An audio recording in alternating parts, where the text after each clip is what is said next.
Was it 5 or 5? Apparently that one's not that important. Apparently not. We're going with 4. 4 out of 5? All right, okay, so next go round. We're going to do a whole Broadway introduction of what powerful social studies teaching and learning is, okay? So let's be ready for that. Be ready to move, ready to go with it. Okay, so there are 3 things that we're going to try to take care of today between now and 3 o'clock-ish, 3:15, 3:30-ish. You had an assignment Push the white thing. Can I do it? Okay. to create what we call the ugly draft of a understanding by design unit.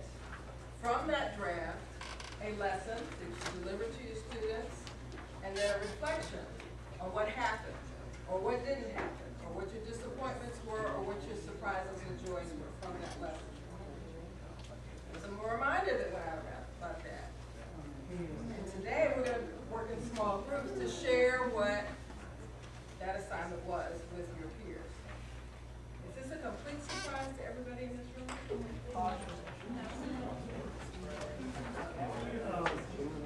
It sounds like it is. I just want to interject this. Sure, go ahead. We're just pointing out SAT teachers.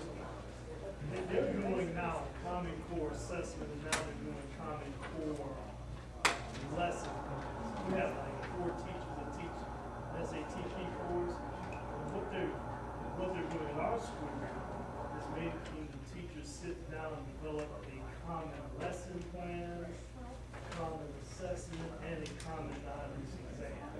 So the idea of breaking away and being individual in the classroom, they want every SAT teacher to be doing just clone the class.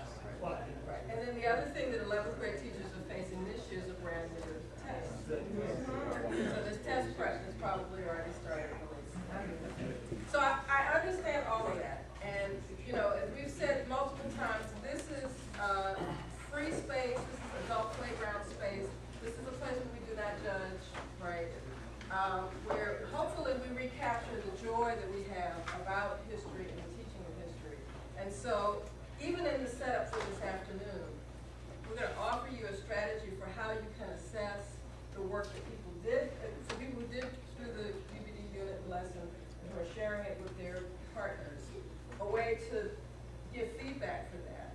For the people who have not successfully managed to design the unit, deliver the lesson, write the reflection, this is a space also for you to talk about what you would do, okay, or what you intended to do. Okay, because again, this is not about judgment. This is about all of us recapturing our love and passion for the teaching of history. So we're going to spend some time with that piece, right? Sharing, learning, talking, not complaining, please. So let's not complain, because we know what the issues are. We know what the problems are. Let's go to the good place, all right? And so one of the pieces that we're offering today is a tool that we'll use here among us for evaluating and giving feedback, but also one that we think you can use with your students. We're also going to use a primary source. It's part of an excerpt from a chapter from W.E.B, a response to Booker T. Washington.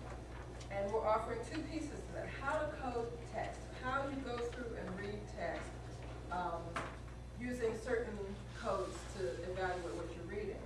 And then we're going to have some discussion, and we're going to talk about how to do really well-structured small group discussion.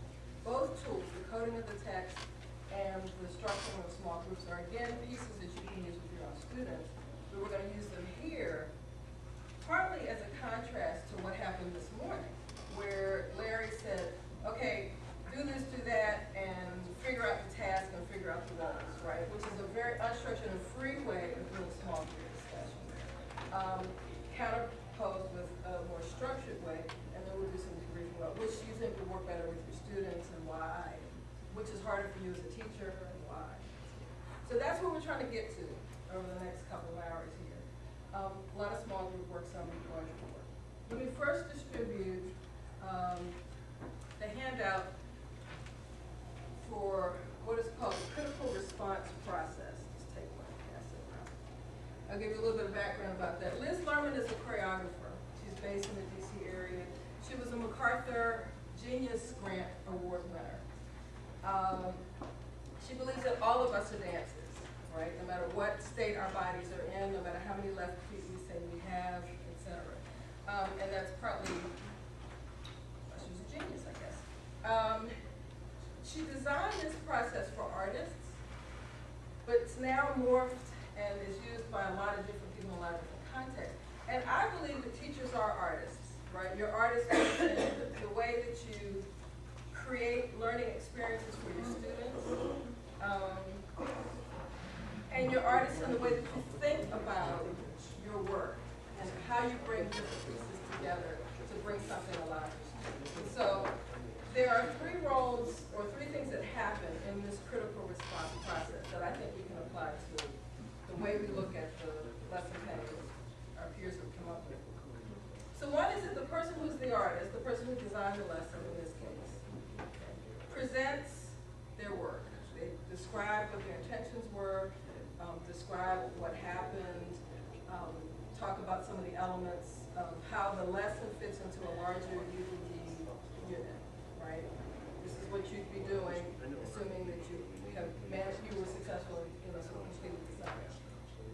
Then there are responders, and so we have you in groups of three, so there will be 2 responders. And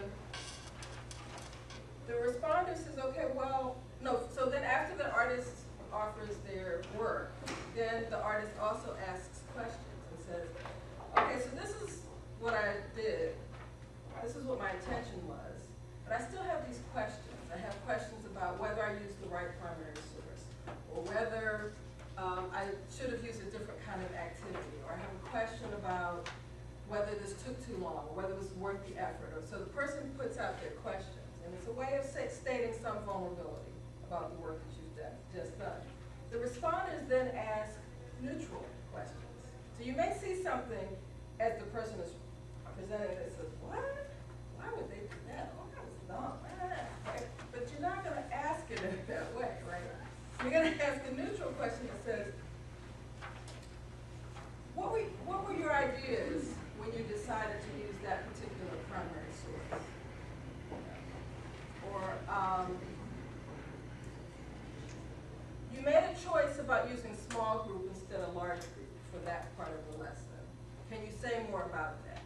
So that's a neutral kind of question, as opposed to saying, what were you thinking? You know, or why did you choose that primary source instead of this? I had this whole list of stuff that you could have used. I have a website you could have used, and how come you didn't ask me? Okay, that's not a neutral question, right? Okay. So the respondents are asking neutral questions about what the person is saying, and also about the questions that the artist, your fellow teacher, is presenting to you. And then the final part of it is what's called opinion time. Okay, so if you just have this burning, you just cannot stand what you saw, and you have this burning desire to say something critical, you still have the task of figuring out how to spin that in a way that offers constructive criticism to your peer teacher. We're professionals here, we're artists here, we're trying to support each other rather than tear each other down. And so even if there's something that you saw that is highly questionable, really turns your stomach, really just sets you on edge, we're still asking you to come up with a way to say, well, I have a criticism about what you did, and I want to pose that question to you. Are you ready to hear it? All right, because we're dealing with adults, dealing with people we have respect for. And they say, well, yes, I'm ready to hear it. Or if they're not ready to hear it, you have to let it lay.